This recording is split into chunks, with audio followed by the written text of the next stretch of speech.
Hello, Vera. Hey! Thank you so much for taking the time to chat with me. I really appreciate it. Yeah, absolutely. Just for anyone watching this, wondering why I'm coming at you from a different angle, it's because I somehow lost my webcam. I realized that 5 minutes before we were supposed to start, my webcam just vanished. Don't know why. So I'm recording from my phone. I have it propped up against my computer monitor, and I actually think it is higher quality than my webcam. So look at that. The high-tech solutions of YouTubing. Modern problems require modern solutions. So I found one. And so I had a few questions here for you about the most recent era of Doctor Who. So I guess we can just go through them one by one. All right. So question one is just broadly, what did you think of this most recent era of the show? So when we say era, are we saying like from the start of Russell T Davies coming back, or are we talking just Ncuti Gatwa? As in like 60th anniversary forward. But if you have different feelings on both, you could also kind of split them in well, I do kind of have different feelings on both because I was incredibly skeptical of the anniversary specials. Like the very idea of bringing back David Tennant was something I had railed against years before because certain fans were calling for it. And I was like, that is the worst idea that this show could ever do. And so then one of my favorite things that happens in my job happened, which was something that I could not see any way that it could be good. I actually thought was really good. Like the Star Beast is kind of fluffy, but that is a, welcome back to the show kind of thing. Wild Blue Yonder, I think, is phenomenal. And I still really like the giggle. I know some people have kind of gone soft on that one as time has gone on. I think largely just because they tend to denigrate the Ncuti stuff, but I still think the giggle's real good. And I've gone off on this in videos, but the ending that they gave the 14th Doctor, it was something that I really appreciated because it's something that you couldn't have done without taking the steps that were done, and it wouldn't have hit the same if it wasn't a Doctor whose face we already knew. So what I ended up really appreciating about the 60th specials was, even though on paper, I still think it's a bad idea, RTD used it as an opportunity to tell stories that wouldn't work unless you were doing that. Which, to go off on another thing, is the exact opposite of what Chris Chibnall did, in my mind. Because at this point, my massive infuriation with The Timeless Child isn't that it happened, it's that it didn't lead to anything. There was nothing built off the back of that. It was just a thing that happened. So what? Like, there was no story told following that revelation that required it or benefited from it. Now, once we got into Ncuti Gatwa and the role, my overall feeling at this point is cut short. And I know they are still very squirrely about admitting to the fact that he left sooner than they had wanted him to, but yeah, you can feel that by the end of the second season. It is tangible how much that was not supposed to be the ending. And the funny thing is that I'm going to have to, as a result, judge Gatwa's era harshly, because I have to judge what it is, not what it could have been or what I would want it to be. But there is a part of my brain that goes, Peter Capaldi is my favorite Doctor. And a huge part of why he's my favorite Doctor is his final series, is Series 10. And it's the arc that his Doctor went through over those two series. And if they had stopped at the end of Series 9, I wouldn't think nearly as highly of that era or his run. And there's a part of me that can't help but think there was the possibility for that one last series to fully wrap up and tie off and like feel like it brought full circle what was being done with that Doctor, and it just gets cut off hard. And the result is jarring. And like, that's not to say that it was perfect up until that ending, but I know I'm an outlier on this. Most of the problems that I can point to are things that were always problems with RTD to varying degrees. Like, you could argue they were a little worse, but like, there isn't a single issue that I have with those episodes or those series that were not pre-existing problems with RTD. Yeah, I think I definitely feel the same way on that. Oh, and I have an alarm going off. Oh my god. This is why you don't record with your phone. Okay, there we go. Recording, yes. Yeah, I think I feel the same way. I mean, yeah, my stance has been very much that the problems with RTD2 are largely extensions of ones that existed, not even in RTD1, but I think sort of just largely across New Who in general, which is part of why I would love it if somebody completely fresh came in to sort who just someone that's sort of outside of the current sort of circle of writers that have been sort of running the show for a while to give it a completely fresh take. I think that would be the healthiest thing for the show at this point, because I think whatever was going to come about of that sort of initial group of people who were really excited to bring Doctor Who back in the first place, I feel we've gotten it. I feel like we've exhausted the creative potential of that pool of talent. And I think we just need a completely fresh go of it.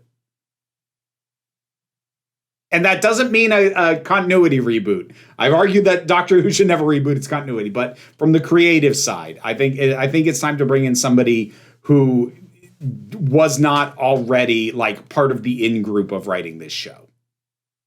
I'm of the opinion actually that a continuity reboot could be cool, but it shouldn't just repeat all the same beats the show has already done. Like, find a new way to do it. See, this is why I'm a hardliner on this, because you can put all the caveats you want about it would be good as long as they didn't do this, and I would point at those things and go, but that's what they will do. I would argue there is nothing that you could gain from a reboot that would not either be offset or completely swallowed by just having the excuse to revisit old stuff. If you know anything about comic book continuity and you've dealt with reboots in that, then you've seen this in action. It never results in something truly fresh. The best you can get occasionally is like if you get a proper, like to use DC terminology, Elseworlds. Like right now, supposedly the absolute DC universe is quite good. But the thing is, that's not the main continuity, and they didn't reboot their universe to make that. Well, what would be your opinion of, I think, what's referred to as like a dubious canon reboot, where they just don't really acknowledge much stuff from the past, but it's not necessarily a hard reboot either. It's just sort of you don't have to reboot it to do that. Just stop acknowledging stuff. Well, like that's kind of what we still don't talk about the fact that the Eighth Doctor claimed he was half human. We never talk about that. It's not technically been retconned, but we never talk about that. Nobody ever brings it up because nobody wants to deal with it. If you feel bogged down by the continuity, don't deal with it. Like there isn't an obligation to include all the lore. That's kind of the sort of reboot I would want, or what I was sort of. But with Doctor Who specifically, you don't need to reboot to do that. You have a regeneration, and you just have this regeneration dealing with new stuff as opposed to old stuff. This is actually what the first series of Whittaker's era was, because there were no returning villains, and there wasn't a lot of lore. And they abandoned that when they did her second series. But like a reboot is not necessary with Doctor Who specifically to be able to do that.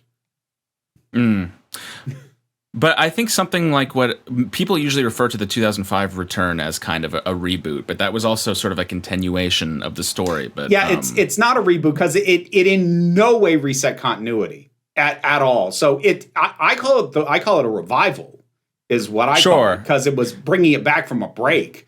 But it's the same continuity. It's a complete continuation. There's no reset of it. I mean, like there's the soft retcons that Doctor Who has literally always done, but it's a time travel show. Stuff's got to get retconned by the nature of the narrative. Sure. Well, I guess it's sort of a nature of terminology then, because when I said sort of soft reboot, what I meant is something kind of similar to 2005. Or yeah, I guess I didn't mean, by reboot, I didn't actually mean necessarily resetting everything, but more just sort of take a bit of a break, a breather, and then come back with sort of a new tone or new take on it. But that doesn't necessarily mean it has to be disconnected from the canon that came prior. Well, I mean, generally when people say reboot, you can say hard reboot, soft reboot, depending on how you do it, but reboot usually means you're resetting something. And not just tone, but like continuity, something's getting reset. Sure. Well, in that case, I guess I'll use the term revival. There we go. Another revival. Yeah, a hiatus would probably not be bad for the show, and a revival with some different talent. Sure. Yeah. And that's not just because I'm like, RTD's the devil. He's not, but like just a different type of voice would probably be a good idea. Mm-hmm. Yeah, and I guess on that, we can move on to the second question I have here, which is if you had been showrunner, theoretically, in some fantasy world, going into the 60th anniversary, so in Russell's shoes, what would you have done differently, do you think? See, I'm literally the worst person to ask these questions for because my brain doesn't work that way. I'm really, really bad at hypotheticals and what would you do's because I have a very loud and obnoxious part of my brain that if I try to engage in those kinds of exercises is screaming at me, why are you wasting our thinking power on this? It's never going to happen. It's the same reason I don't really do speculation because my brain is screaming at me, stop guessing, just watch it when it comes out. So I'm a really bad person to ask this. That having been said, so this is also part of why I'm bad on this. In this hypothetical, are we saying same ending to Power of the Doctor, so still have David Tennant? Or are we saying, like, not even that? No, because the first thing Russell did was write the end of Power of the Doctor, so if you were stepping into his shoes, that would be the first thing you would get to craft. Okay, so then I can tell you right off the bat, I'd put Joe Martin as the lead. Would be the first thing I would do. Now, what I don't know, because I haven't put thought into this, I don't know if I would have the regeneration be into Joe Martin or if the regeneration would be left ambiguous and you kick off the 60th anniversary specials with Joe Martin in like wherever she fits in the timeline. So like we're telling those stories rather than having Jodie regenerate into her. So I don't know which would be the case. Probably it'd probably be more of like a flashback series because I actually think that would work very well for like three specials of showing what like the era of the Fugitive Doctor was. And part of this is logistical because from Joe Martin's wonderful. I absolutely love her in the part. And I've also seen her speak at Gallifrey 1 several times and I've met her once. She's absolutely delightful and she likes the part, but I don't think she's said this outright, but I've always strongly gotten the impression she doesn't want it full time because there's so much other stuff beyond just playing the part that comes with that.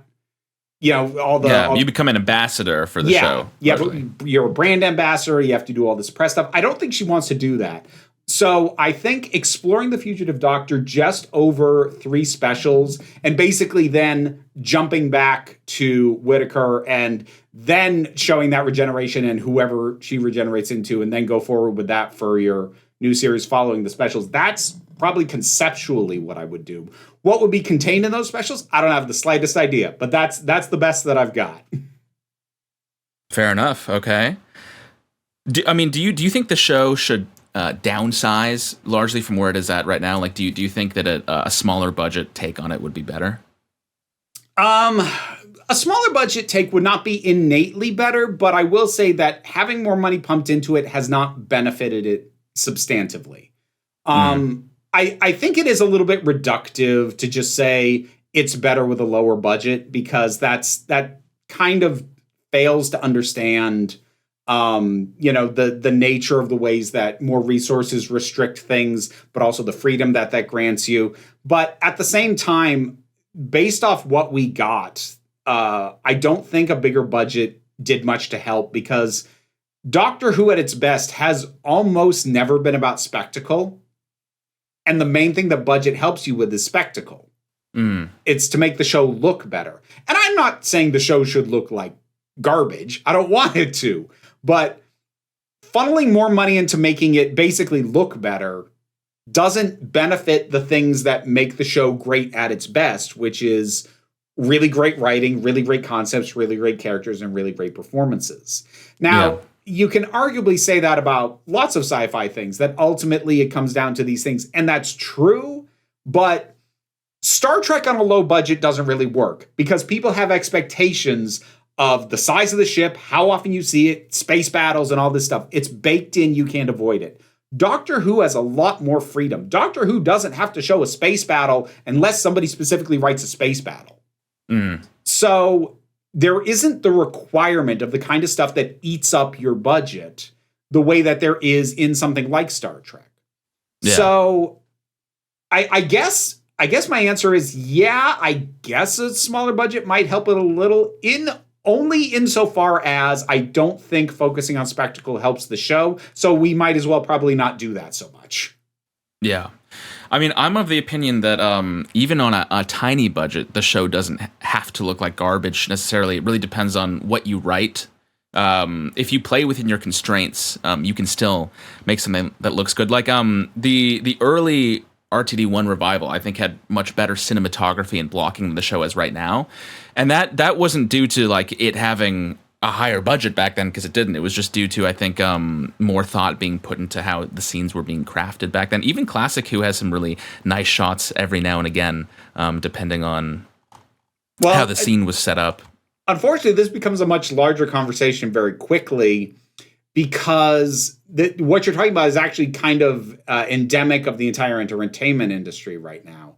Because the short version being that since film is no longer physical and everything is digital and the cameras are a lot better, so you don't have to be as careful with the lighting because you can adjust it all in post, there is just less care done put into shots and put into how you assemble the thing. But that's not a Doctor Who problem. That's an everything problem.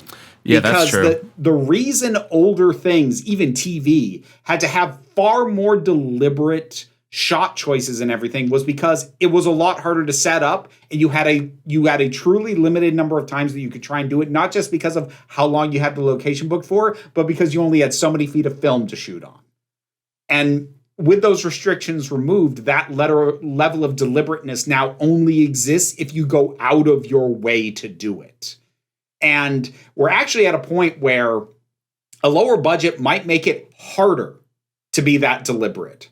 Because at this point, if you go back to 2005 and earlier, being that deliberate with your shots and your cinematography was a necessity, because with the resources you had, and like you had to get your lighting setups just right and everything else, you had to be sure that the shot you got was good. Since that isn't really the case any longer, the shot's going to look amazing in a wide variety of lighting that's easily changed on the fly.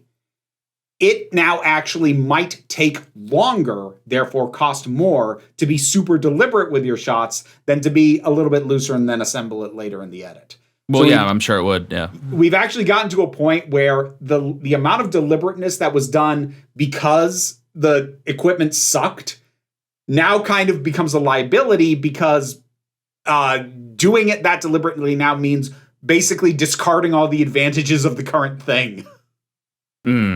Well, yes. Obviously, it wouldn't be easier on a lower budget. It's not like it's bad to have more money and access to more talent necessarily, but it's more so if they had a smaller budget, they might not write all this huge spectacle and all these huge, complicated, expensive scenes, and they might sort of, playing within the constraints, limit themselves to do more bottle episodes. Like some of the most well-liked episodes of the show are bottle episodes. Like Midnight pops into my head first, obviously. But they are, but part of the reason I'm hesitant to bring up Midnight is, while Midnight is a bottle episode in the strictest sense, it's not a budget episode. That was actually one of the most expensive episodes of that season, because they had to build that bus set. And they had to build this contained claustrophobic set with moving walls so that they could make it seem like it was completely enclosed, but it wasn't. It was actually one of the more expensive shoots of that season, but people assume it wasn't because the narrative is bottle episodes are cheap. And usually they are, but that one wasn't. That's interesting, actually. What are some of the cheapest episodes from that to shoot from that era? If you know, I'd have to look it up. Because I happened to know that specific thing about Midnight because I remember seeing an interview with RTD about that ages ago, which unfortunately I can't reference, which means that my sources trust me, bro, and my apologies for that. But if I were to hang on, let me pull up like an episode list. Because one thing is that even if it's the case that episode specifically did end up being more expensive because they had to build the set with the moving walls and all that, I think the theory that you could do a self-contained story within a small space still stands. And I think under most circumstances that would end up being a lot cheaper, even if in that instance maybe it wasn't. Well, it's cheaper if you have an existing standing set. So like if you do a bottle episode in the TARDIS. I would love that personally. I would love that.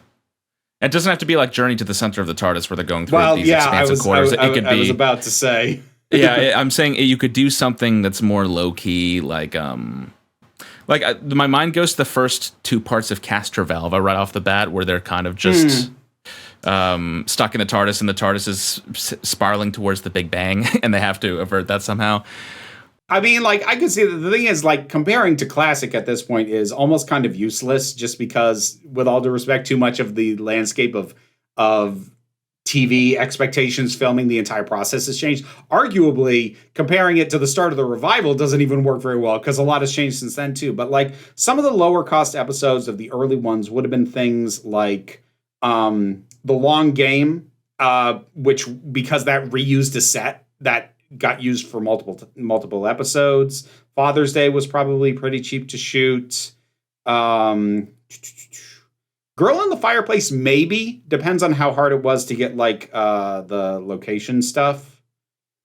Fear Her would have been very cheap. We need more Fear Hers. We do not. No, we do not. We need a whole season of Fear Hers. That'll save the show. Oh, dear God. Depending on how they planned it, Blink might have been cheap. Well, I guess just sort of, just broadly sort of on this topic, we've been discussing a budget. Something I see people say a lot is that the show should be on a lower budget, and it would work better on a lower budget, and the constraints put on the writers would force them to be more creative. I think that's the prevailing opinion at this point. So, would you say you agree, or would you say you disagree? I guess I soft agree. I don't like how reductive the way, because like I see this conversation too. I don't like how reductively it gets put. Like low budget means more creative. That is not always true. And while it could be potentially lead to creativity initially by like, okay, so we have limited resources, what can we do with it? That can also be stagnating if it stays that way too long, because then you exhaust the possibilities of what you can do with the money you have, because you can't afford to do more than that. So I'm going to soft agree, but say that the way that I see that conversation had is really reductive and lacks nuance. And I don't agree with the way that it's usually said. Well, obviously the budget can't be too low, because I feel like in Classic Who, in most cases, the low budget wasn't necessarily helping. My mind immediately goes to a serial like Underworld, where I don't know if you've seen that one, but I haven't gotten to that one. Yeah, you should not watch that one. Well, I'm gonna watch all of them eventually. Okay, that is an example of a time where even though it's not necessarily that complex of a story, the low budget just ended up completely kneecapping it because they ended up trying to make it seem like he was in the location. They ended up green screening most of the scenes, which not only limits the movement and the scope of the blocking, but the green screening obviously in Classic Who also looks not good. So they did the same thing in Time Flight. So I've seen a similar outcome. Oh, that's literally my least favorite Doctor story ever. So that's literally, if I had to rank them all, that's the bottom. That's nowhere near my bottom, but okay. Like here's the thing. You could tell. You can go back to Classic and you can see where low budget hurts it, because you could tell that they had greater ambitions than they could afford to do. And that wasn't even only true of Classic. You could argue something like the Lazarus Experiment had greater ambitions than they could afford, because good grief, that CGI monster, what the hell? That's true, but I actually still like the shot composition and the way they move the camera. There's a specific shot with the monster chasing the Doctor and Martha, and the camera sort of does a 360 through a hallway, that even though the CGI looks terrible, I can still appreciate the creative way they constructed the scenes. I get that, but my point is they came up with a story that was dependent on something on an expensive aspect being good that they couldn't afford to pay for it as an expensive asset. Sure. So you run into that in a lot of classic, and the funny thing is, it's actually there from the beginning. You can see first Doctor Stories was like, wow, you were way too ambitious for the budget you had. The Web Planet is adorable for that exact reason. But it became less acceptable in the TV landscape over time because, in the 60s, that could be looked on as a bit of camp. Even something like Invasion of the Dinosaurs, which is visually is so bad it's amazing and I love it. It was more acceptable to just not look that good. And I know part of the reason why more money has been pumped into it is this perception of audiences have a much higher floor for the minimum that they will accept as to how good this looks.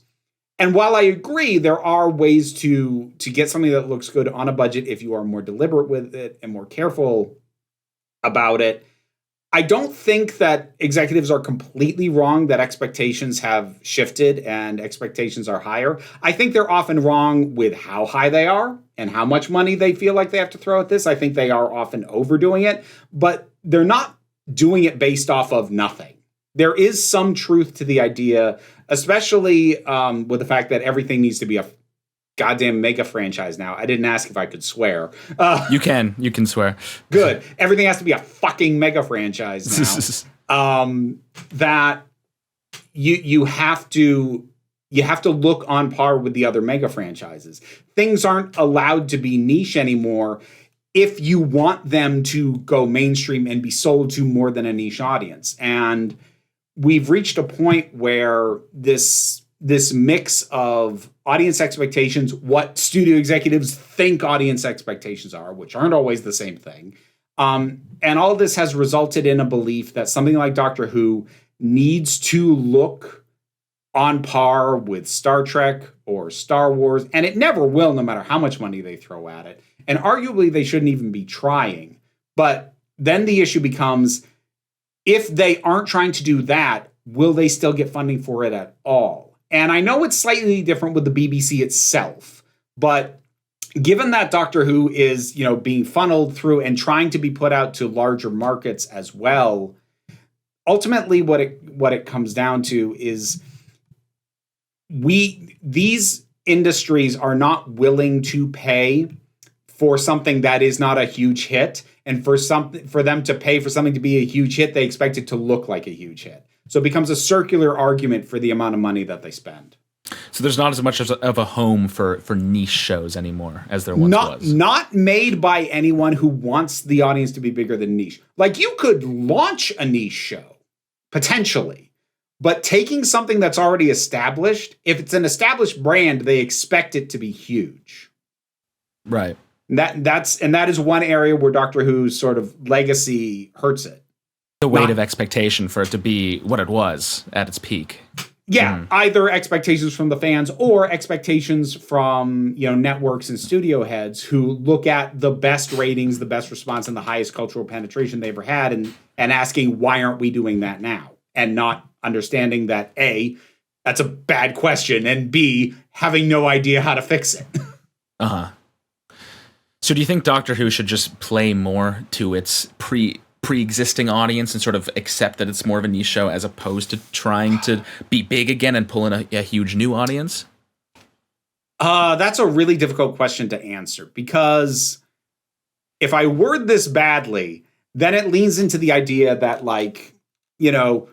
play to your fans, which is what the most toxic fandom elements demand at all times, because they believe they stand in for what the fans want. And I absolutely do not believe that to be good for fandom, for art, for business even. So I don't want to give any impression that I ever mean that. That having been said, it would benefit the art itself if networks and studio executives were willing to be happy with a mid-range success. But they're not. Everything has to be scalable. Even if it starts out niche, they want to go, great, how do we grow it? Because growth is everything. And that is the mentality that hurts shows like Doctor Who.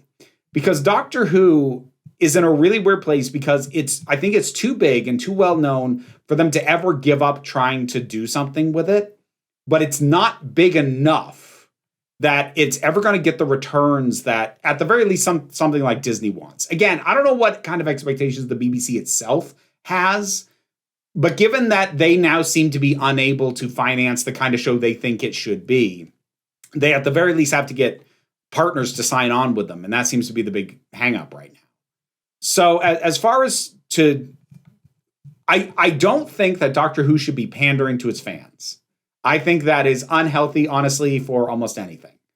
That having been said, I think it would be healthy if the people who are writing the checks that pay for Doctor Who could learn to be satisfied with a decent return on investment and minimal growth. And they won't be. Right. Well, the interesting thing is I think the RTD2 era kind of tried both to pander to fans and to bring in a huge new audience at the same time, and it kind of didn't really succeed in either, ultimately. I'm not sure how much it was actively trying to pander, honestly. Well, I mean, with all the classic villains returning and all that, I feel that's sort of nostalgia banking. Again, I would say that, like, that's just RTD doing RTD. Like, I'm not going to say that's not true, but I'm like, yeah, but if you're going to level that argument against RTD2, you have to at least be willing to acknowledge that was in his first run. And I'm not saying you can't do this. Well, yeah, but, it was. But you then have to explain why it worked then, but not now. And with more than just, well, the writing was better. Because, boy, am I sick of seeing it's bad writing used as a thought-terminating cliche in these conversations. Well, the thing is, I think it's always the case that if you're going to bring back a character that new audiences won't be familiar with, you have to build them up in such a way that it works, even if you're not familiar with their older appearances. And I'm not trying to say just the writing was better mentality, but the Master's return in Utopia and Sound of Drums and Last of the Time Lords. Speaking as somebody who watched that for the first time, not knowing who the Master was and never having seen an outing with the Master before, it worked for me really well, and I didn't feel like I was missing anything. And it's also true that I was a child at the time, so maybe my expectations were lower. That is also possible. However, I don't think somebody could watch the reappearance of the Ronnie in Interstellar Song Contest and then Wish World and Reality War and really feel like they're getting a sense of a complete character or a good foil for the Doctor in the same way that the Master was. And same, even more so for Omega or Sutekh. I just don't think. See, I'm going to disagree. I'm going to disagree with you on Sutekh. I was wondering if you were going to lump him in with everyone else. I'm actually going to disagree. I will not argue with you on the Ronnie and definitely not on Omega. Omega was beyond pointless. I will argue with you on Sutekh because while it did not necessarily give full context for who Sutekh was in terms of classic before introducing him, he was introduced in context of being part of the Pantheon, meaning the toy maker and meaning Maestro, meaning he was introduced within a context of you've been dealing with gods. This one is a god of death. And I think that concept sells you how much worse he is than stuff that we had seen in the very recent past.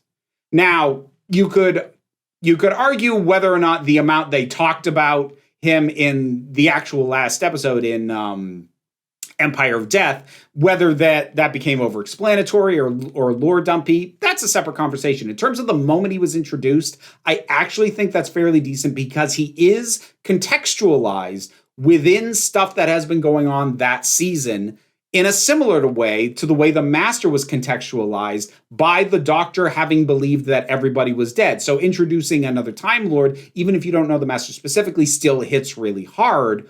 While I'm not going to say that it hits as hard as the Master, I do think Sutekh was handled in a similar way in that even if you don't know who that is, he has context just from within that season because they contextualize him as part of that pantheon. Maybe, but I think it's also worth pointing out that they very much so tie his origin and why he's there in the first place into Pyramids of Mars, and they even show footage from Pyramids of Mars, and him being there is very tied to the ending of Pyramids of Mars with him being trapped in a time tunnel. Yes. And then RTD turns it into the time vortex and then says he lashed on the TARDIS. It's still more lore heavy. this is part of why I will defend his appearance in Legend of Ruby Rose more than the backfill. Or Ruby Sunday? Yes, sorry. Ruby Rose. No worries. Jesus. This is what happens when I get on too much of a ramble. But like I will defend that a lot more than, what happened in the next episode, which has a ton of other problems besides. But I do think that initial reveal definitely structurally is handled very similar to how Utopia does. And I do think that initial reveal has a similar result on it. Now, if that deflates for you fully in the following episode, fair enough. But I do think that the point of introduction is still strong on that. I mean, the specific moment they reveal the name Sutek, I will say I did kind of get the impression, when they turned the anagram, which isn't actually an anagram, but that's a whole other thing. When they reveal the word Sutek, it seems like you're supposed to recognize the name. Like there's like an oh shit moment, but any new viewer watching won't. Yeah, but they do the same thing in Utopia, because he has this whole thing of say my name, master, and he has like I am the master, like. Okay, but if you don't know who that is, what does that matter? And like, I think this is where your nostalgia goggles are hitting you a little bit. Maybe. I mean, I won't say that I don't have nostalgia for that era, but to me, I don't think that the master asking the doctor to say his name is necessarily framed as like a reveal in the same way. There is an anagram, a real anagram in that story previously, and it's with Professor Yana, which stands for You Are Not Alone, which I admit doesn't necessarily make sense why that would be his name. It is kind of random, but at least the anagram, at least it's not based on something a new viewer wouldn't know. The You Are Not Alone is a reference to the fact that there's another Time Lord, and the Doctor, feeling lonely and being the last of the Time Lords has been being built up for 3 seasons. So the reveal that there's another Time Lord out there, I feel like would work a lot better for somebody who's a new viewer than somebody watching Legend of Ruby Sunday and seeing Sue Tech turn into Sutek. I feel like you're getting hung up on the anagram specifically when kind of my point is that the contextualization of Yana is the same that the contextualization was done for Sutek for who he is and why it matters that he has shown up even if you don't know that name. I do think structurally it is presented in the same way and works for the same reasons. I don't know if I agree personally, but I mean, I understand what you're saying. I don't agree, but that's, the Doctor Who fans in general can't agree on anything these days. Oh, everyone's gonna have different views on things. Okay, look, I'm obviously older than you. Don't put these days. Doctor Who fans have never agreed on anything ever. Fair. This is not new. Yeah, from what I gather, that is very much so true. Do you think it's gotten worse in recent years at all? Or do you think it's just stayed the same? Yes and no. It's one of those things where it looks worse, and you could argue that it looking worse kind of is its own self-fulfilling prophecy. Look, here's the thing. And I've said this plenty of places. The worst parts of fandom, Doctor Who fandom or any fandom, have literally always been here. And I got into the show. I started watching it as it aired with Series 4.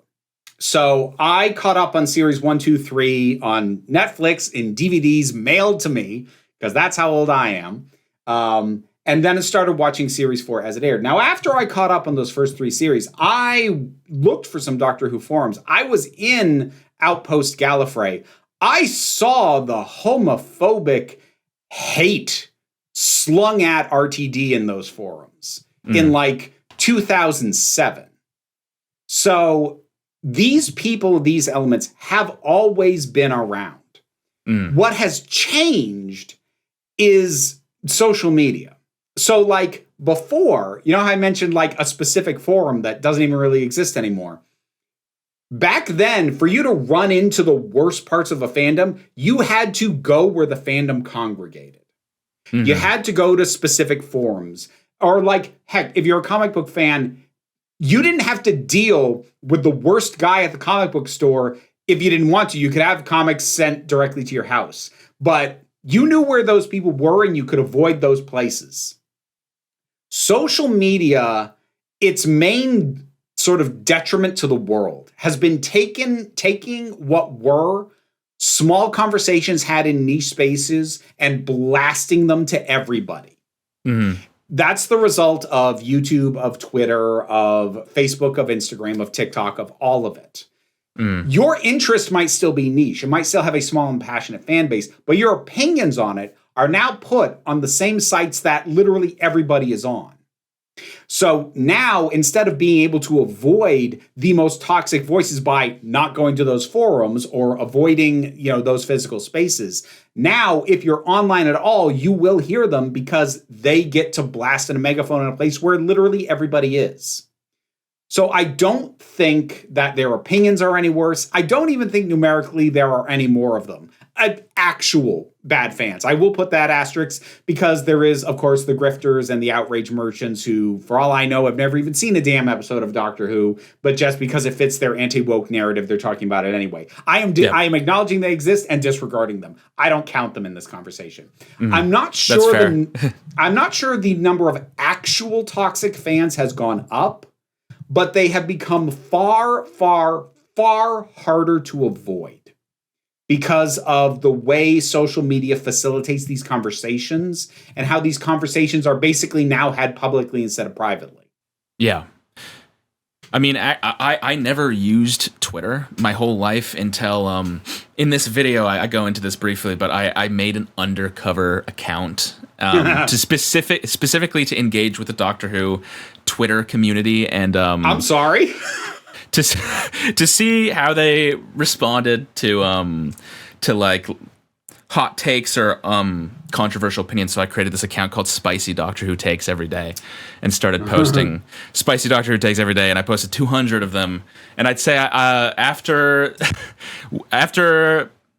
some of the posts like sort of circulated through Doctor Who Twitter to the level where I now kind of understand how fandom Twitter operates a lot more than I did before I made that account. And people can get very, very angry and emotional if you say something that they disagree with about a television show to an extent that still kind of surprises me. The other things that exacerbate the problem, and again, it is all tied to social media, is one, having these conversations over a computer removes barriers to your behavior. Yeah, because definitely. I remember the first time I went to Gallifrey 1, which is a convention in Los Angeles. And it's a Doctor Who specific convention. I remember going there, and because this was 2020, this was just before all the lockdowns happened.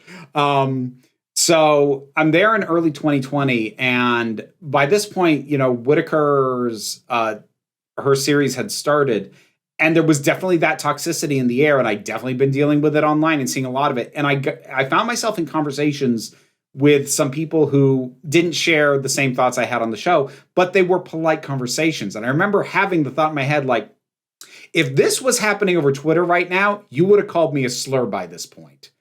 But you won't, because you see me as a human being, and you're treating me as a human being. And I, in turn, am also treating you as one.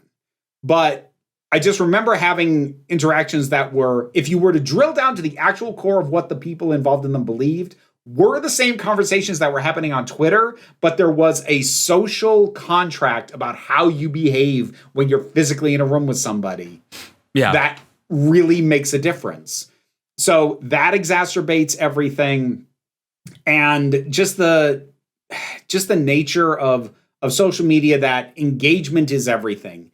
And pissing people off gets you high engagement. That's what I learned with that account, very much so. Yeah. It's all about pissing people off, and that's how you succeed on those sites, and that's why social media is ruining the earth. Because I mean, in terms of political opinions too, it's all about Twitter in specific is probably the worst on that front. Like, Twitter was literally designed to start fights. That algorithmically, that is what it was designed to do. There were, I'm not to say that everyone who was ever on there used it that way, but it was designed to grow through that nonsense. Not every social media platform is designed as maliciously as Twitter was and is, but that element is there with pretty much all of them. Very much so. And it sucks how many, you kind of mentioned this, but how many grifters have latched onto Doctor Who to make some political point because Doctor Who has progressive messaging in it. They'll use it as an example of how something becoming progressive, quote unquote, destroys it. And you go woke, go broke. And it's like, on the account that I made, most of the interaction I got was with people I could tell were real fans. But then there's such a difference when somebody, some anti-woke grifter leaves a comment saying something like, Shooty Gatwa came in and ruined the show with Russell and they made it gay and like whatever. And I can tell based on the way they're speaking too that it doesn't even seem like they've watched it. Like they either make mistakes or they don't make any references to anything that happened in the era. And it just, it poisons the well of discourse in a really annoying way. It really does. And it's why I generally 9 times out of 10 acknowledge that the grifters exist and discard them from the conversation because they suck up all the oxygen in the room. Now, that having been said, I don't want to act like literally every creator or YouTuber or hater or whatever who has turned on Doctor Who literally hasn't watched it. A lot of them haven't. A lot of the bigger ones for sure haven't. But there's one I have specifically in mind who I'm not going to name because I refuse to give oxygen to that fire. But there is one that I can specifically think of, at least one, who I do not doubt was genuinely a fan. And when asking themselves the question, I used to like this show, but now I don't, just came to some really messed up conclusions based off their political beliefs. So I don't want to act like none of these people were ever Doctor Who fans. There's a small number of them who were. But yeah, whenever you see, I'll name some of the bigger ones because screw them. Whenever you see like anybody like freaking Geeks and Gamers or Nerdrotic or whatever, if they ever mention Doctor Who, they've never seen a goddamn episode of Doctor Who. And or even if they have like caught a couple episodes that they weren't like... They weren't like deep into the fandom. They weren't like... If they've watched an episode, it's because they went in specifically with a notebook to write down every woke thing so they could bitch about it. That's not watching a thing for its own sake. That's not watching it for art or entertainment. That's literally going in for the purpose of feeding your grift. Some of those people try to quantify themselves as fans on the argument that like... I watched Series 6 when it debuted on BBC America, and I really liked the show then. So I was a fan, and the show was so big at that point that, like, it doesn't mean you were, like, part of the Doctor Who community just because you might have watched the show when it was at its height. There's that, and it also just leans into gatekeeping. Like, I don't get these kind of comments anymore because these kinds of people don't watch my channel anymore. But, like, I remember when I was first starting to point out, like, back around Series 9 and 10, when I was first starting to point out how just stupid these arguments for, like, Doctor Who is political now but didn't used to be were, that I get, like, a handful of comments from people like, I've been watching since 1970, blah, and, I never engaged with these people, but I did always think, like, and how old were you at the time? Yeah, how can you watch, like, Inferno and try to argue that there's no political undertones? Inferno, The Green Death, the Happiness Patrol, like, the Daleks, just the concept of what the Daleks are. Like, what, the very suggestion, and, like, this is not the argument that's made anymore. Because this is just, I'm sorry, I could go off. I know too much about all this nonsense because it's my living. But it is interesting to note that what is now, now it's actually a lot more you hear anti-DEI because people caught on to the anti-woke grift, so they just rebranded it. But before it was, it's all DEI, it was, it's all woke. And before it's all SJW. Woke, it was SJW or... it's political, and it didn't used to be. They don't try and claim that anymore because, especially in the case of Doctor Who, that's an absurd claim.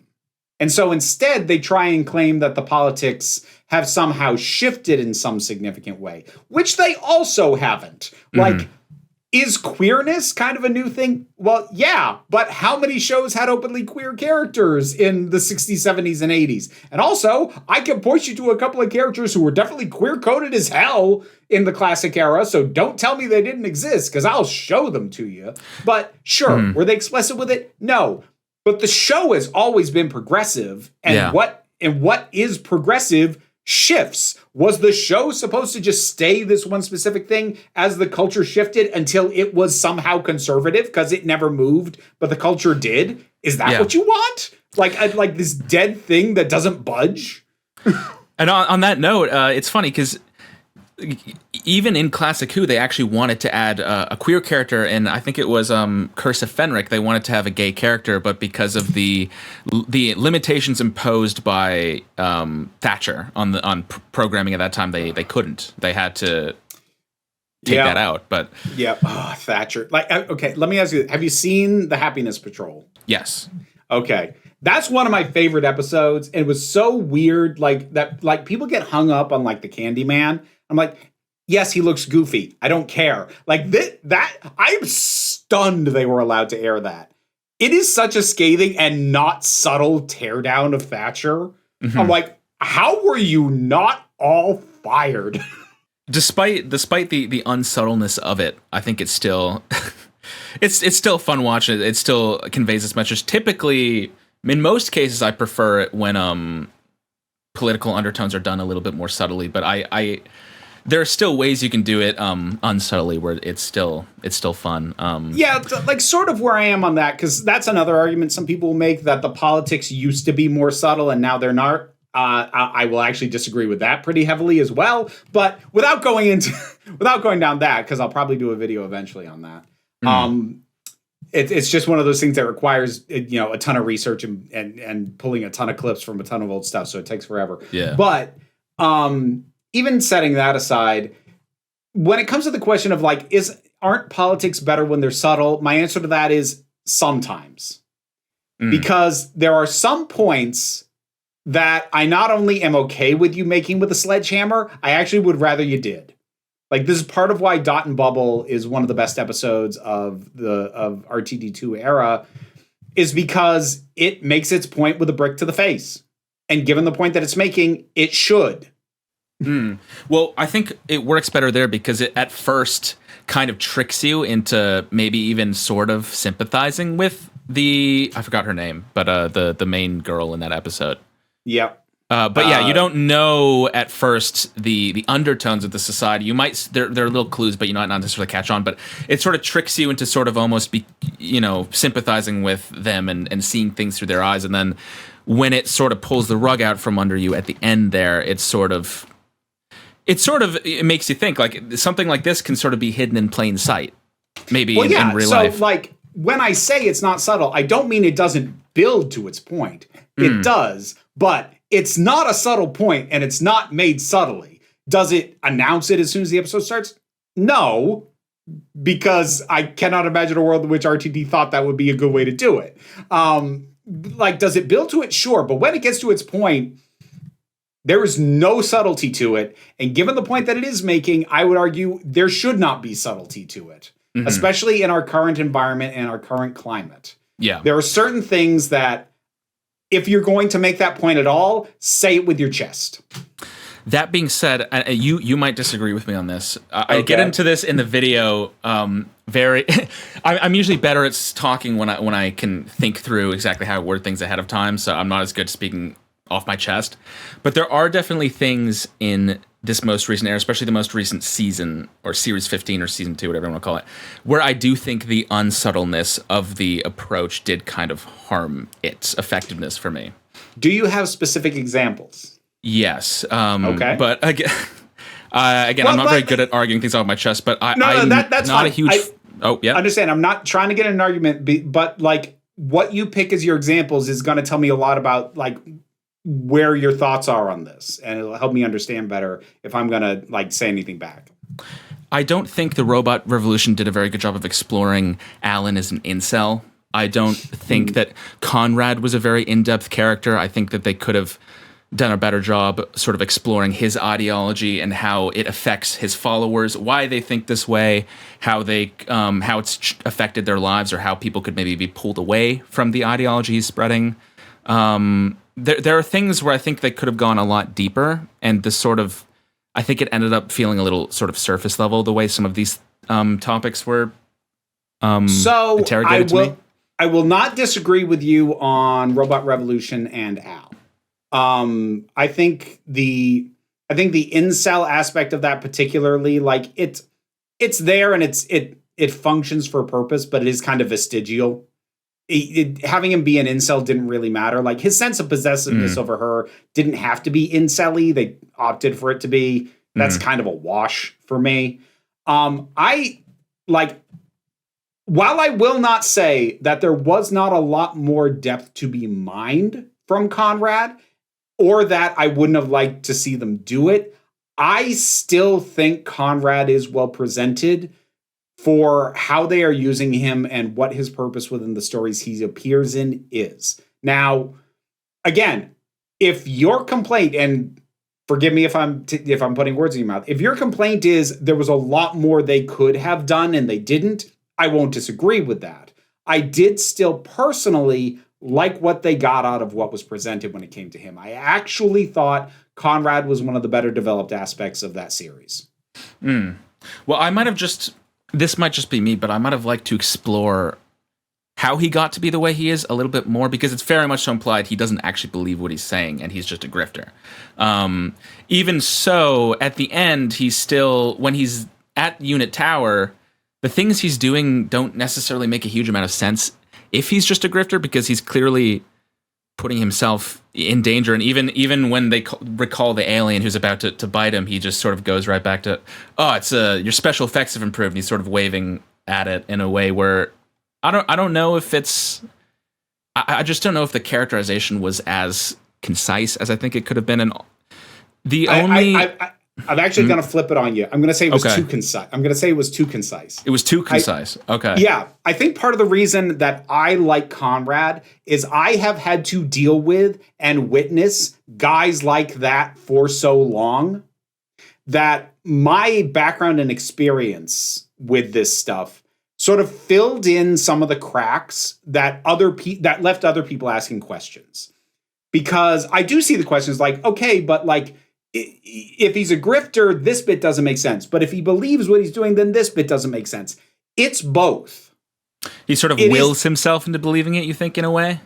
It's a mix of things. It is a mix of saying a lie so often that you kind of believe it, but also believing yourself to be so inherently correct that it's okay for you to lie. He is a person who fundamentally believes in the rightness of what he's doing at the same time as he is deliberately being deceptive about what he thinks. Because, like, his goal is his end goal, and that's it. He doesn't care about being consistent. He will say whatever he thinks puts him in the best light or pisses off the person he hates most. That is how he operates, and I think everything he does fits that very, very well with that understanding of him. And again, I think it's because being a visibly queer person on the internet for as long as I have been, I've seen this guy enough times that I recognized him immediately, and he made total sense to me. Which is why I mean it might be too concise. They kind of did the bullet points of what this guy is, but if you don't recognize that guy, if you haven't learned enough about what that kind of guy is, if you have not had to personally deal with enough of that guy, then those bullet points leave you with questions. Whereas if you've had to deal with them, you see the bullet points and go, yep, I know how all those dots connect. Yeah, that's absolutely fair. That being said, from my perspective, I still ended up feeling like, as a character, I thought he was a little underdeveloped as a villain. I think they could have pushed things further with him. I won't disagree that there was more to be done with him. I don't personally agree that he was underdeveloped, but there was definitely more that could have been done with him. But that brings us to the fact that it was only an 8-episode season, which is another thing I've bitched about. So yeah. No, more time with him definitely would have helped. Yeah, and it doesn't even that I won't disagree with. Yeah, even within the episode Lucky Day, I've actually timed it from the ending of the scene where he's revealed to be a conspiracy theorist to the beginning of the climax when he infiltrates Unit Tower. It's less than 2 minutes. That 2 minutes does a lot of heavy lifting, because that montage is his entire rise to prominence and his attacks on Unit, going from a nobody who's can fly under the radar of Unit and have two podcasts running simultaneously. One that's just a honeypot to trick Ruby into becoming her boyfriend. One he was on Think Tank at the same time. So obviously he wasn't very prominent at that time. And then he's like appearing on, what's the name of the show with Alex Jones? The not conspiracy theorist Alex Jones, the talk show host Alex Jones, which confused me for a while.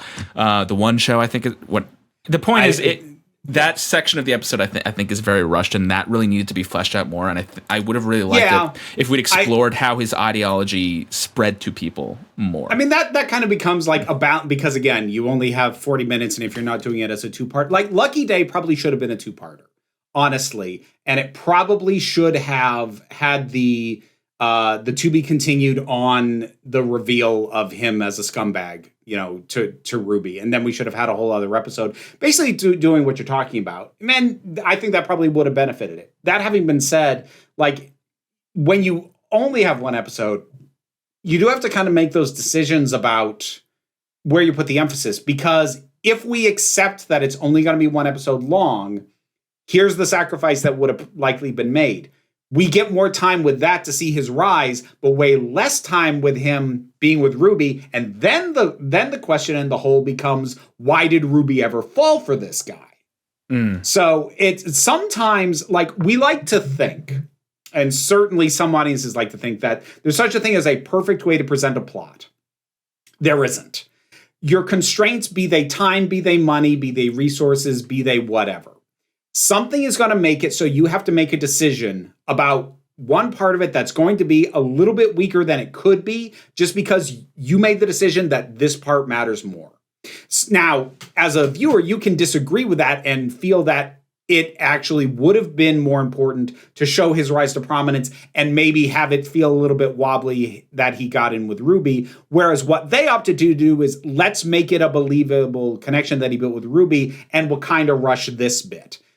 Because there is a sacrifice there. You don't have infinite time. Something has to give, or you just don't do this story at all. And again, there's some people who say, well, if you can't do it perfect, don't do it at all. And whatever. I wouldn't say, I definitely wouldn't say that. I mean, I don't know if there's any such thing as doing something perfect, quote unquote. But there are ways to make something the best version of itself, but eventually, at some point, you come across some kind of constraint. It can only be so long. It can only take so long to shoot. It can only cost so much money. At some point, you're going to run into the thing that means it can't be the best on paper version of this. Because, like, honestly, I wish that it was more common practice for early drafts of things to be made available, because oftentimes you look up scripts for these things and what you find is the shooting script. But the shooting script is what's been whittled down and fine-tuned. And I think it would be really helpful, especially to anyone who's really curious about the creative process or who wants to be a writer, to see how many cuts and contractions and shifts in emphasis happen in the process of revising these things, usually revising them down, because first drafts for these things are usually way too damn long. Right. And then you have to figure out, what do we cut? What do we compress? What do we kind of gloss over? And I think the process of that will sometimes land you at decisions that weren't the best. Or if you're Chibnall in his first series, you literally shoot a first draft of a script and call it a finale. I still can't get over the fact that Battle of Renskor Ev Kolos was literally a first draft. I mean, I believe it. It feels like it. Yeah. I believe it. I cannot get over the fact they actually filmed it. But like, I personally would have been really curious to know what that episode would have looked like if they'd had the time to craft it into what it should have ended up as. Mm-hmm. So, there's a whole process that goes through with the decisions that have to be made. And, I'm on like a writing advice tangent at this point, but it's the classic bit of writing advice, kill your darlings. Just because something works really well and you love it doesn't mean that it isn't in the best interest of the story to get rid of it. Mm-hmm. And you might even still notice the absence of that. And your audience might notice the absence of that. doesn't necessarily mean that it would have been a better final product if it was put back in. And I'm not even saying that to say you're wrong. I've like gone on a philosophical creativity tangent at this point. This is what happens when you don't stop me. Should I stop you or should I? If at some point I've gone on too long, feel free to stop me. I Okay. talk for a living and I do it very well. Yeah, well, I was thinking you're putting a lot of this very eloquently. There is one thing I didn't mention earlier because we kind of got sidetracked, but when we were talking about political messaging in this season that didn't really work for me, I didn't mention the number one thing, and you probably already know what I'm going to say. But it's the most controversial episode of the season. It was Interstellar Song Contest, and it was specifically the scene of the Doctor like electrocuting Kid, and the way that was handled within the story. Yeah. So here's the tiny benefit of the doubt asterisk that I will give to this whole thing. Because it is very clear that Ncuti's time as the Doctor was truncated and cut short, we will never know if that was going to go somewhere. Mm-hmm. So, like, the thing that I see that get compared to is what the 10th Doctor did to the Family of Blood. But the thing to remember is that wasn't one of the last things we saw the 10th Doctor do. And more to the point, you get to something like Waters of Mars, and he is confronted very directly with his arrogance and his belief that he has the right to do stuff like that. It is thrown in his face to be like, no, dude, you're wrong. So even if you want to compare what he does to Kid to what he does to the Family of Blood, what happened with the Family of Blood lent to an arc and later stories that addressed it. And because we never got that with Ncuti, and maybe we were going to, that's kind of my point. Mm-hmm. It's distinctly possible that if he'd had a third series, this is something that would have been brought back up and addressed. Yes. Well, he actually does say near the end of the episode he's planning to do something about the corporation, but of course he doesn't, and we probably will never see it now. I don't expect that to have been the follow-up. Okay. That was a throwaway line. That was a cover line for the fact that they left the damn thing intact. They were never going to do that. But I do think it is possible that they would have brought up and addressed the idea that like you're all smiles and joy and happy, but you did this thing. Let's examine what is going on that led you to do that thing. And I think that's something that could have been in a third series if he'd got one. But ultimately, we have to judge what we actually have, which is that there is no resolution on that. And as a result, because it is cut off and it never has the chance to circle back, it is abysmal. Like, I have a litany of problems with that episode. Trying to think of the short version of this. I understand why people like it for the same reason that I liked Kerblam the first time I saw it. I was in the same boat, actually. It's just kind of a fun episode if you sort of just watch it lightly. It has a good energy if you don't ask any questions. But when you start asking those questions, the answers or the absence of answers is actually really disquieting. And I lump it together with stuff like Kerblam and stuff like The Idiot's Lantern, where it fundamentally at its heart has something wrong with it. There is something here, and I'm not saying it was put there intentionally. Most of this stuff is the product of inattentiveness and not realizing that was the message that you put in. So I'm not accusing anybody of doing anything on purpose, but there is something at the heart of it that makes a presumption or fails to address a question that leaves it morally rotten. Yeah. And I have so many problems with that episode. I'm not even sure if the Doctor torturing Kid is my biggest problem with that episode, but it's on the list for sure. I think actually my biggest problem is the Doctor not tearing down the corporation, leaving that intact. Actually, that's probably my number one problem. But there's a lot of things I could put forth. But we might be talking about this for a whole hour if we just go into it. So maybe we should move on. Again, I definitely get into this in great detail in the video. So I don't necessarily want to like relitigate that too much. But that's about, like, I've gone off about that episode a lot, and I will inevitably talk about it again when at some point I do my rewatch and my second viewing reviews of the RTD2 era. That'll happen at some point, and I have no doubt when I get to that one, it's gonna be long. Yeah.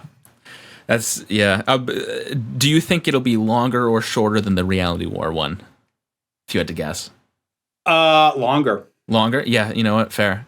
Because I think, oh boy, like, we need to stop ourselves going down this path. But I think a lot of the problems with Interstellar Song Contest require so much context and explanation to really explain the full depths of how bad it is. Mm-hmm.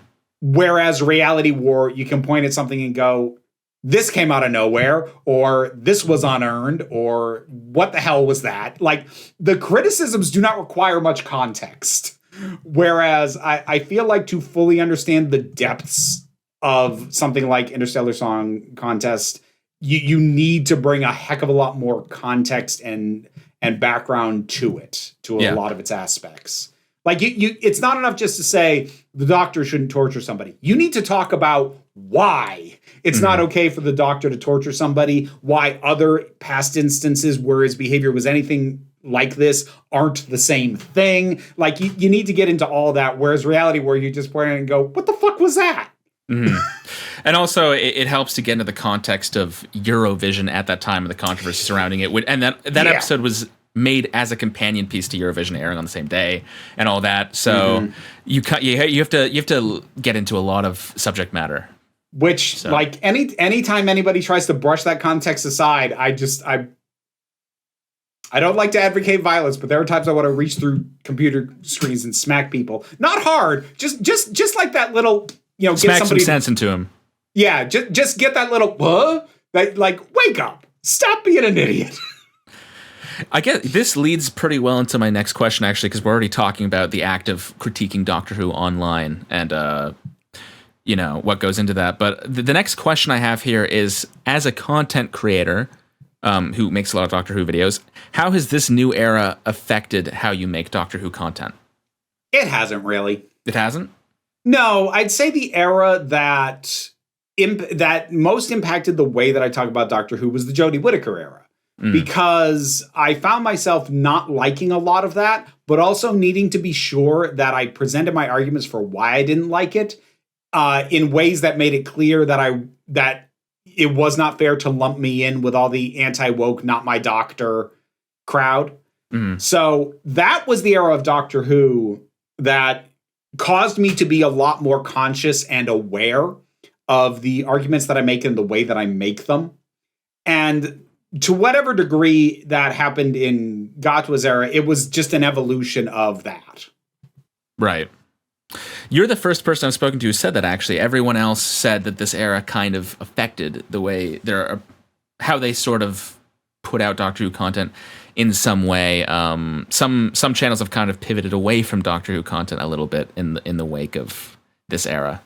So I don't want to be presumptuous, but I am going to say two things. The first is, I'm going to go out on a limb and say most of the other folks you've talked to are probably, I don't want to presume is what they are, but they're probably not on camera visibly queer and gender fluid. And the reason I bring that up is because a lot of people dealt with a toxic level of fandom that I started dealing with a lot earlier than they did. And if I was going to bail because of the harshness of the most toxic elements of Doctor Who or of fandom in general, then I would have bailed probably 6 years ago. So I think that's one thing that happened. And then I think for some people, it's also a matter of they had realizing, again, I don't want to speak for anybody, but going by what I saw from discourse in general, I think there's also a kind of fan and a kind of creator who, came out of the Chibnall era, maybe liking it, maybe not, but especially if they didn't like the Chibnall era, and really pinning a lot of hope on RTD2 And then if it let them down as well, I think there's a lot of people coming out of this era going, do I even still want to talk about this show? Which is not an invalid question to ask. Like, this is why I am very selective with how much This is why I'm very selective with how much Star Trek or Star Wars I talk about, because I don't take in all of that. Because I learned real quick, boy, it sucks to sit down and talk about something that you aren't enjoying. Like, the fourth season of Star Trek Strange New Worlds starts soon, if it hasn't already.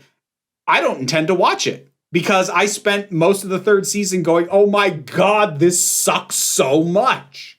And it's not fun. And as much as I like Star Trek, I don't like it enough to suffer over it. And so if you're at that point with Doctor Who where this is true of content creation or as a viewer, if you're not having fun, it's okay to walk away. If you've decided the show isn't for you anymore, that's fine.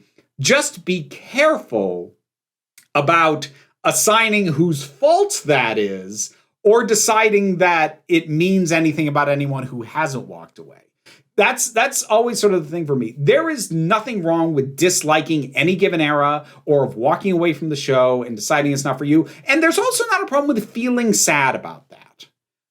But where it becomes a problem is when people are like, somebody's to blame. Whose fault is it? Who took this away from me? Who ruined this? The instant you start having those thoughts, that is the path to the dark side.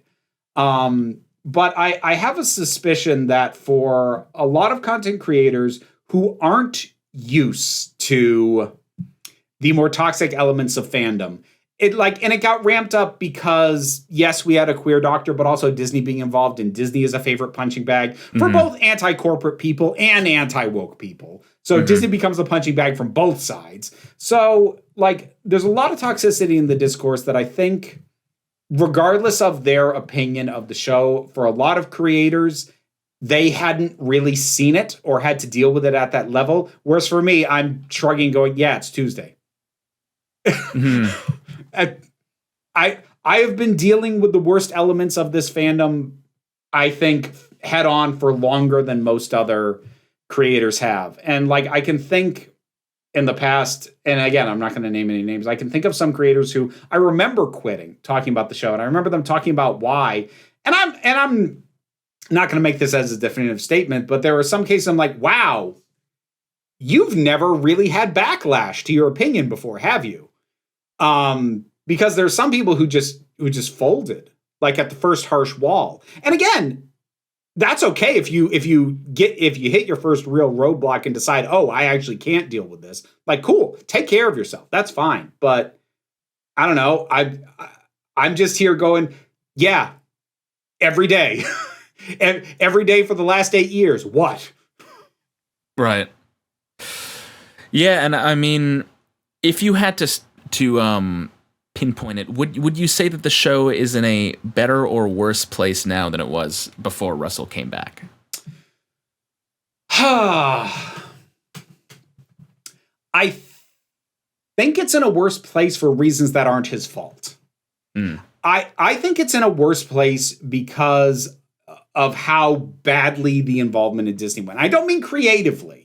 Because while I have plenty of issues with this era, I do think there was some really amazing stuff that came out of this era. I still like the specials. 73 Yards is one of my all-time favorite episodes of the show, period, full stop. There's still some really good stuff that came out of this. But the business end stuff, I think, has done a lot to damage Doctor Who. Getting Disney on board, where Disney's expectations were, this is going to be our new Star Wars, which it was never going to be, regardless of whether or not how much it underperformed, their expectations were probably always going to be unreasonable. And that has just created a situation where they're going to have such a harder time finding any other partners for future seasons because the last major partner they had pulled out almost immediately. Yeah, pulled out almost immediately and hasn't even bothered releasing the war between the land and the sea yet, and clearly doesn't care anymore. And regardless of whether or not you think Disney is right to abandon them, the optics of that are really bad for the future of the show. Yeah. So I think the show is in a worse place, but it's not his fault. I think the business end of it has put the show in a far more precarious position than any of the creative decisions did.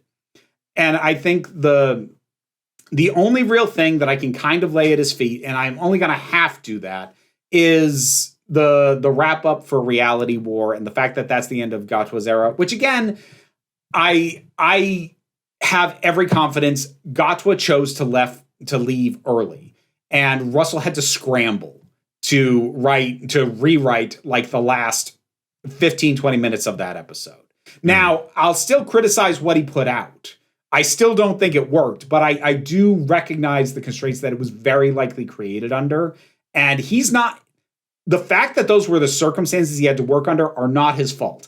That does not absolve him of responsibility of the end product, but I do think it's unfair not to factor that in. Just how I think, as much as I don't like Flux, I think it's also unfair to bash that without at least acknowledging the ways in which shooting under COVID complicated trying to make that series.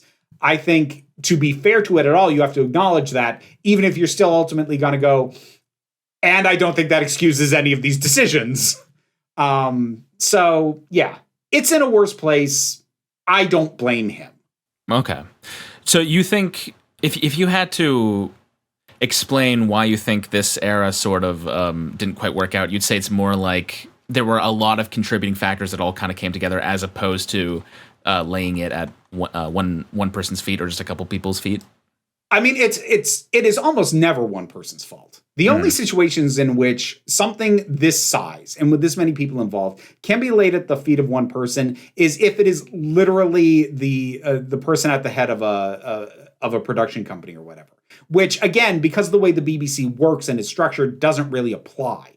But like, I can lay like absolute garbage, like say Space Jam 2, at the feet of David Zaslav before I would lay it at the feet of the directors or the writers of that movie.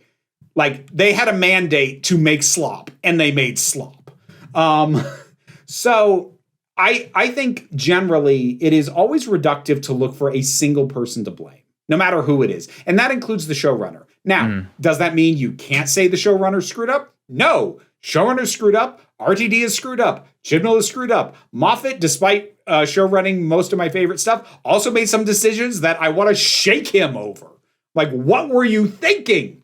But to write an entire era off because of only one person presumes that circumstances were perfect except for that person's decisions, which just isn't reality. There was a perfect storm of complicating factors that went bad.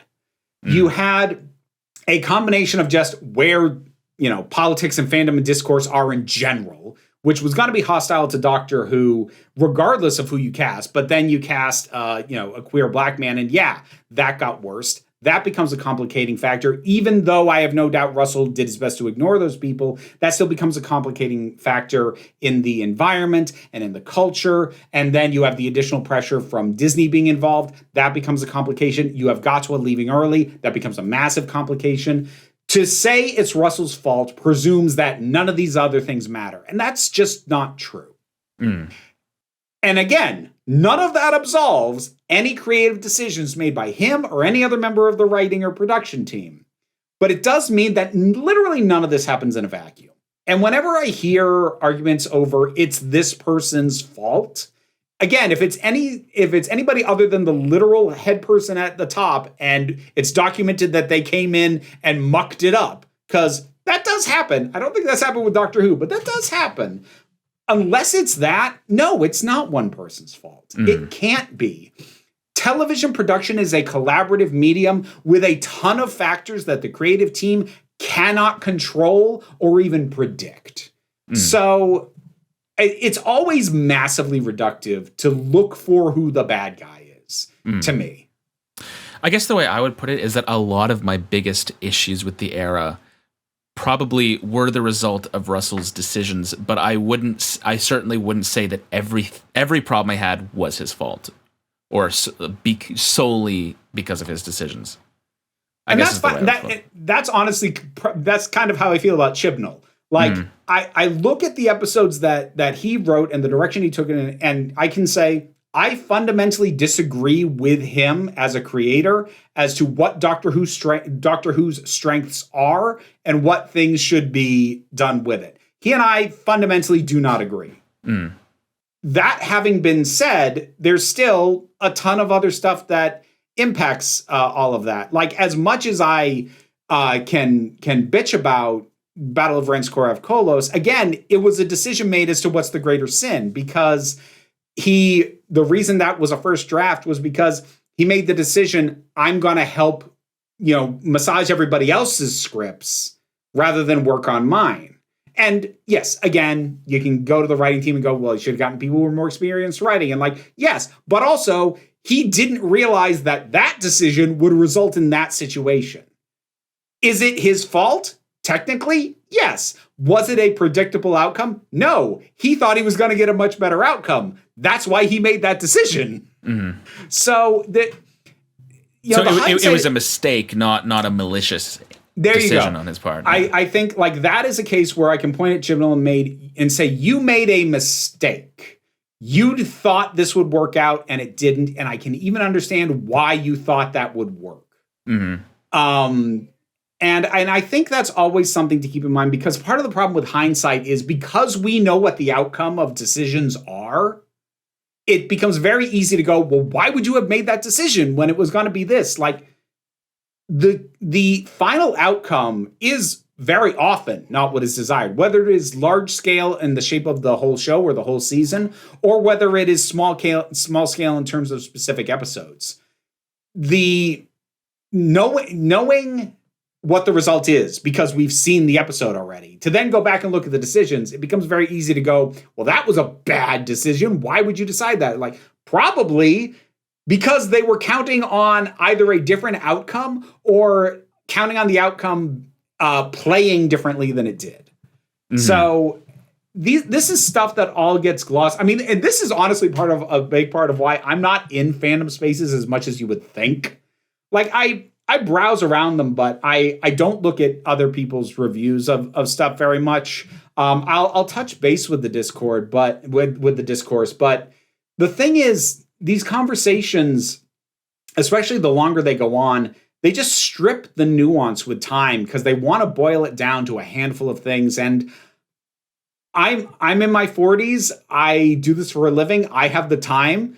And I want the nuance, and I will inject it back in forcefully if I have to.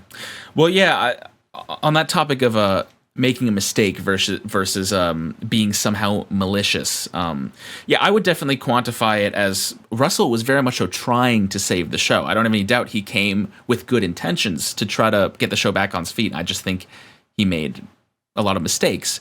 But I've noticed a lot of people online really like to point a finger of blame at somebody and act as if they intentionally sabotaged something, and that's why it went poorly. Not only with Russell, but I think the number one example I can think of was the ending of Game of Thrones, which I amongst most people do not like. I think it is terrible, but people created this whole narrative that the creators intentionally rushed and sabotaged the end of the show so they could go work on Star Wars, which I hear all the time. But that is just factually not true. It is a known fact that they wanted the show to be 7 seasons for its whole run, and then they actually extended it to 8 because they thought it needed a bit more time. Now, truthfully, it needed a lot more time, but I do not think that they intentionally made the ending of the show bad to go that. That's basically career suicide. That would be insanely stupid. I think they genuinely thought season 8 was a good ending to the show. It just wasn't. But it wasn't malicious. I think the thing that happens on a lot of people's heads, and it spawns from a lack of empathy, is that you have this perspective that says, okay, this thing was bad. It's obviously bad. There's no way the people who made it didn't realize it was bad. Mm-hmm. Therefore, they made it bad on purpose. And it just becomes a thought spiral in that direction. Yeah. But when you aren't willing to put yourself into somebody else's shoes and try and imagine why they thought it was a good idea, because again, with something like Game of Thrones, you can look at some of the decisions that they made, and I get why they thought they were good decisions. I don't think they were at all. but I can understand the thought process that led them to that, despite the fact that it resulted in an absolutely atrocious final season of a show. And as far as I'm concerned, Game of Thrones is a 6-season show. But a lot of people are not willing to try and understand why someone would make those choices. They just look at the end result and go, that's bad. It's obviously bad. It's inarguably bad. And which, first of all, is untrue. It's your personal opinion, but go with it. This is definitely bad. There's no way they didn't know it was bad. Therefore, they did it on purpose. And they funnel their anger and they funnel their disappointment into anger. Mm-hmm. Because I do think in many circumstances, it's a very human thing to have this emotion that you don't know what to do with, because something that you love has gone sour on you or has turned you down, and to want to vent that at something. And it's not hard. This is the entire, drama farming, anger, cultivating grifter business model. It's not hard to take that disappointment and funnel it into anger. Yeah. More recently, we saw that with Stranger Things, where people were angry about the final season and convinced themselves it was bad on purpose because there was a secret episode on its way. Which they also did with Sherlock. I can't believe we did the whole secret final episode thing again. Yeah. And again, Stranger Things was weird to me because, like, I thought the 5th season it wasn't great, but it was about comparable to the 4th season. I'm the outlier for thinking the 4th season sucked. That's interesting. So I thought I'd had my disappointment already. I thought the 3rd season sucked. That was the season I didn't like. I liked the 4th season more than the 3rd one. I thought the 5th season wasn't particularly great, but I haven't watched season 3 in a while, but I remember hating that when it came out. So I don't know where season 3 is my second favorite season. Well, there we go. Everyone has a different take on that show. Yeah. It's interesting. I don't know how much of an outlier I am on that. I know I'm an outlier in not liking season 4. So, like, season 1's amazing and is immaculate. Yeah, everyone agrees on season 1 being great. That's the one thing. But after that, it's all over the place. After that, season 2 has a couple of ideas that I really like, but is in a couple of things that it does that I like, but largely felt like the product of a show that hadn't expected to have a second season. And I see a lot of the stitches from that. 3rd season is not nearly as carefully or meticulously written, but I love the energy of it. It's probably the most happy, peppy season, from what I remember. I love the feel of it, and I love the energy of it. And and part of that might have been timing. Maybe it was just what I needed at the time. I hate season 4 because I hate Vecna. So, and I know that's a hot take. I cannot stand that guy. And I knew I wasn't going to like season 5 going in because I'm like, he's the big bad. He's who they're shaping all this around. So I didn't mind season 5 all that much because I went in already expecting to not like it because I hated the villain. Well, I'll just give a warning for Stranger Things spoilers for anyone listening real quick to mute this tab for like 10 seconds. But the interesting thing that season 5 does is that at the 11th hour, it tries to say Vecna actually wasn't the big bad, and it was actually a space rock that possessed him. Which to me was a complete wash. It's stupid and pointless and meaningless because structurally he's still the main villain. Who cares? It's one of those things that felt like a last minute addition that was intended to, one, canonize the Broadway play, if you know about that. Yeah, which I can't believe that's a real thing. And two, like to plug a plot hole. Like it's funny because I can go 180 degrees on things like that. There are some times that I actually can really respect a small throwaway line that plugs a hole. If it's a case of like, yeah, that is a hole that should be plugged, but also should not have time spent on it. That's part of why, like, that I kind of well-written technobabble does that.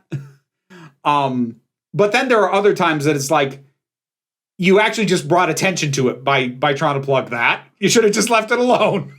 Yeah. There are so many things they should have just left alone in that season. But we're off topic. We've hopped to a totally different show here. You didn't stop me. Well, no, I'm the one that pivoted to Stranger Things, so I can't even. We're both at fault for that one. We're both at fault, sure. Yeah. But yeah, I guess on that note, actually, we have gone through all the questions that I had for you. So maybe, I guess, just wrapping up, if you have any final thoughts you'd like to give on the show and its current state, feel free. I am always going to root for Doctor Who. I think the only way that I would stop watching it is if I felt fundamentally that its heart, its soul, and its messaging was completely corrupted or absent. Anything short of that, even when it stumbles, I would still follow it because I want it to be good and I'm always rooting for it.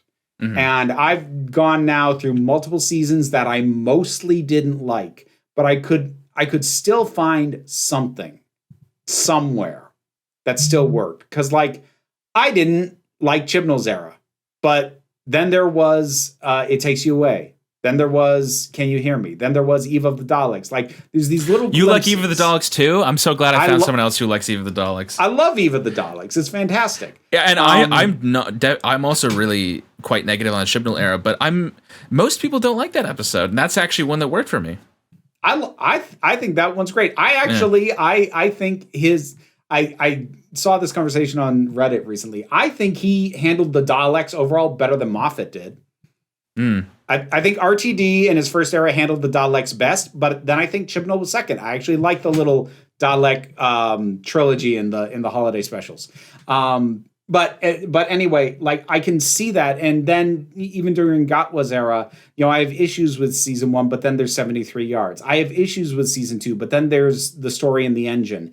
There are these glimmers that show me that what I love about this show isn't gone. And as long as I can still find that light, I will stick around and I'll keep watching and rooting for this show. That having been said, I think artistically, probably the healthiest thing for it would be to go on a 3 to 5 year hiatus and to not scramble for a next showrunner, to take some time, figure out whatever you need to figure out as far as your partnerships and the business end of it is. Logistics and all that.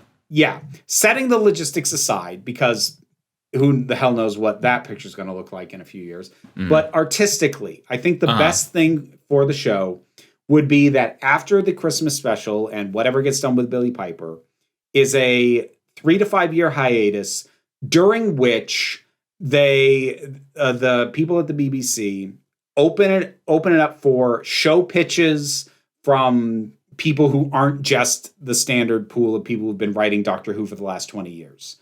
And let people come up with their new pitches that maybe are radically different, maybe are very traditional, but let there be a process by which people who want to work on Doctor Who go to the BBC and go, hey, here's how I would do it. And have a selection of options from people who are passionate to be here and aren't just the people you found who said yes because you can't let the show stop airing. I think a break is probably the healthiest thing for the show right now. And I say that as someone who never wants the show to go away and who also recognizes the last time we had a hiatus, it was 16 years. And I don't want that, but... Well, there was one movie that they threw in there and Dimensions in Time. So, there we go. Oh, Yeah. How dare you? But I recognize that there is a danger and an anxiety that comes with the show going on hiatus, especially given how long it was on hiatus last time. But I don't think desperately trying to keep this particular iteration of the show going at all costs is doing it any favors at this point. For sure. And I don't think it's because it's burned out. I don't think it's because it's become terrible. I think it's just because it's tired. Yeah. Don't you think it looks tired? Yeah. That's kind of where I'm at. And I don't mean that in a, it's tired and stale and played out. I mean, the show feels exhausted. The show feels like it needs a vacation. For sure. And I mean, I agree. A hiatus might be best, preferably not one that's 16 years. It doesn't have to be as long as the last one. But ideally not. Through the last hiatus, the new, or I guess new at the time, generation of Who writers rose through the wilderness years. Russell T Davies, Stephen Moffat, Chris Chibnall, Chris Cornell, or is it Paul Cornell? I might be mixing up names right now. Paul Cornell. It is Paul Cornell. Sorry, Mark Gatiss. Yeah, I mean, all of them they rose to prominence during that era in the fan community. Many of whom writing the Virgin book series or creating some other kinds of fan projects. So I think another hiatus could sort of allow new, fresh voices to rise to prominence in the community. Potentially. And like, that's another thing worth remembering. Like, if you're only a fan of the show, there's a lot of other stuff out there. Like, Big Finish has a contract through like 2030 at least to be able to keep doing Doctor Who. So, and I cannot imagine that that's going to stop anytime soon. So it's not like there will be nothing. It's just the show iteration specifically. I just feel like she needs a breather. For sure. Vera, thank you so much for coming on. Yeah, I really absolutely. appreciate it. It was a great conversation. And I hope you have a great day. Yeah, you too. Okay, I will end the recording here. Thank y'all for watching this entire interview. If you want to see the channel of the person I was talking to, check it out right here. And if you want to see the video this interview was conducted for, it'll be right here. So you got a couple options there. Otherwise, have a dandy day. Peace out.